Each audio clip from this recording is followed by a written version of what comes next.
What would you do if your best friend stole the business idea you'd shared in confidence and tried to become a millionaire without you? Marcus found out the hard way, but his revenge was absolutely brilliant. This is the story of how 20 years of friendship ended in the most devastating betrayal imaginable. Marcus and Dylan had been inseparable since fourth grade. They'd done everything together, from building tree houses to starting their first lemonade stand, always dreaming about the day they'd build something bigger. By their late 20s, both were working in tech, Marcus as a developer and Dylan in marketing. For 2 years, Marcus had been developing an idea for a revolutionary fitness app that used AI to create personalized workout plans based on real-time biometric feedback. He'd shared every detail with Dylan during their weekly hangouts, bouncing ideas off his best friend. Dylan had seemed genuinely excited, offering marketing advice and suggesting investor connections he'd made through his job. Marcus trusted Dylan completely. He'd shared his code architecture, his business model, even the specific algorithms that made his app unique. Dylan kept encouraging him, saying things like, "This is going to be huge, man, and we should totally pitch this together someday." Then one Tuesday morning, Marcus got a LinkedIn message from his former colleague. "Hey, saw your friend Dylan's pitch at the investor summit yesterday. Didn't realize you guys were partners on that fitness app. Looks amazing." Marcus's blood ran cold. "What pitch? What investor summit?" Marcus immediately called Dylan. The phone rang 4 times before going to voicemail. He tried again and again. By the 5th attempt, Dylan had turned off his phone completely. Marcus spent the next 3 hours digging. What he found made him physically sick. Dylan had filed a provisional patent for Marcus's exact app concept 6 months earlier.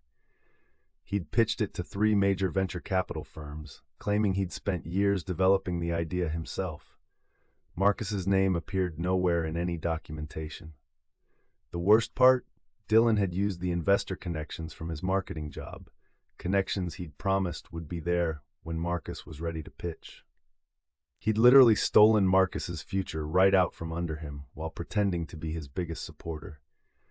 When Dylan finally returned Marcus's call 2 days later, his excuse was pathetic.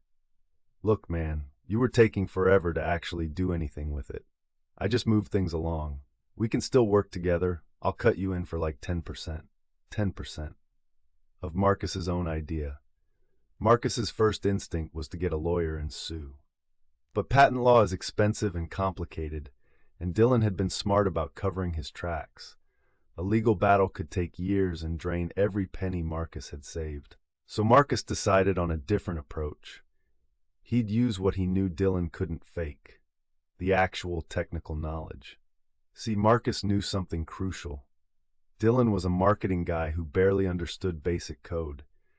The technical details Dylan had included in his patent application and investor pitches, all of them came directly from Marcus's explanations.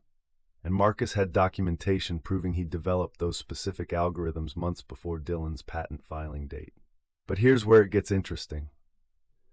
Marcus had deliberately told Dylan about one specific approach to the AI algorithm that sounded brilliant but had a critical flaw. Marcus had discovered this flaw months ago and fixed it in his actual code. But he'd never mentioned the problem to Dylan during their conversations. And sure enough, Dylan's patent application included the flawed version. Marcus spent 3 weeks building an airtight case. He compiled his original development logs, time-stamped code repositories, and email threads where he discussed the app with other developer friends months before Dylan's patent date.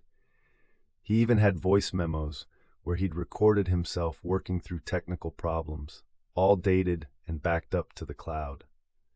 Then Marcus reached out to Jennifer, the lead investor from Catalyst Ventures that Dylan had pitched to. He'd seen her name in Dylan's emails and knew she had a reputation for taking intellectual property theft seriously. "I have information about Dylan's fitness app pitch that you'll want to see," his email said. She agreed to meet within 24 hours.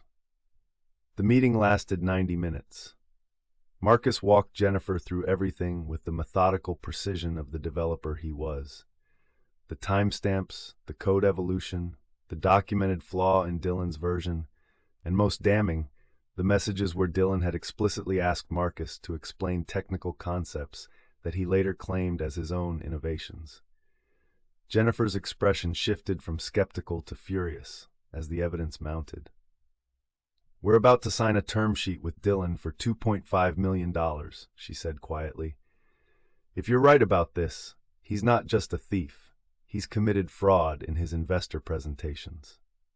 She made a phone call right there in the meeting. The other two firms Dylan had pitched came back with similar documentation showing his claims. Here's what Marcus asked for, and here's why it was genius.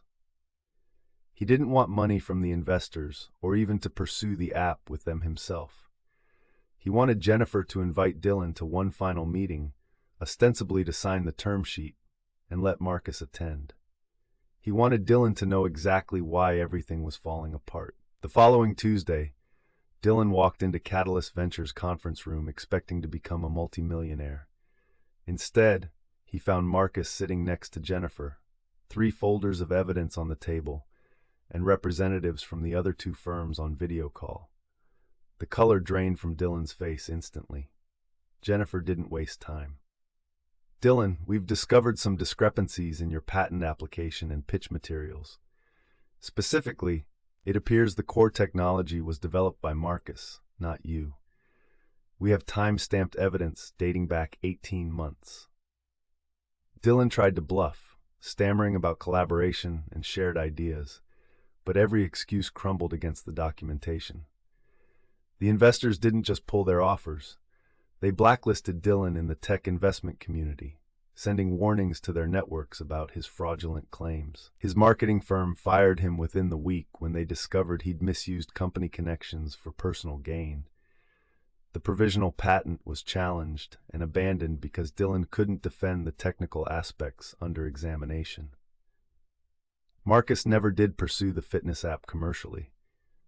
By then, the market had moved on, and honestly, the whole experience had soured him on that particular dream. But he did something better. He started a consulting service helping developers protect their intellectual property, using his own story as a cautionary tale. The business has been profitable from day one. Dylan, last Marcus heard, he'd moved to a different city and was working in sales at a mid-level company. The tech world is smaller than people think, and reputation matters. 20 years of friendship destroyed because someone got greedy and thought his friend would be too passive to fight back. Marcus doesn't regret how he handled it. Sometimes the best revenge isn't about making someone suffer, it's about making sure the truth comes to light and letting natural consequences do their work. Dylan didn't just lose investors, he lost his credibility, his job, and the one person who'd believed in him unconditionally. So here's my question for you. If someone betrayed you like this, would you fight back or walk away? Let me know in the comments.